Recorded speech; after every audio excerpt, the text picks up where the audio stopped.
भगूर राहुरी पांढुर्ली मुख्य वाहतुकीच्या रस्त्यावर मोठमोठी खड्डे पडून त्यात पावसाचं पाणी साचल्यानं वाहनधारकांचा अपघात होत असून रस्त्याची जणू चाळण झालीय. तरीही कोणीही लक्ष देत नसल्यानं नागरिक वाहतूकदार संताप व्यक्त करीत आहेत.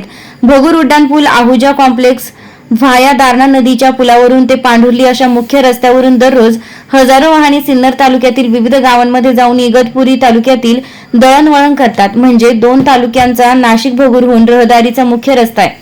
या रस्त्यावर खड्डे बुजवण्यासाठी अनेक वेळा नागरिकांनी आंदोलने केली, तेव्हा कुठेतरी सिन्नर सार्वजनिक बांधकाम विभागानं खड्डे बुजवण्यासाठी डागडुजी केली. मात्र ती दर्जेदार नसल्यानं पावसामुळे पुन्हा खड्डे पडले, त्यामुळे प्रवासी वाहतूकदारांना मनस्ताप सहन करावा लागला.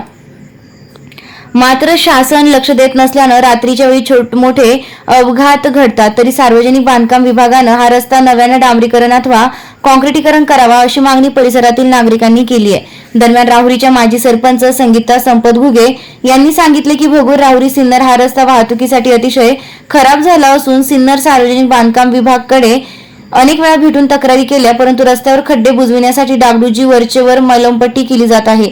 या प्रकरणी विविध गावांचे शिष्टमंडळ घेऊन आमदार सरोज हिरे यांना भेटून समस्या सोडवण्यासाठी मागणी करणार आहोत. रोखठोक पोलीस टाइम्स न्यूज साठी संपादक विलास डी भालेराव, भगूर.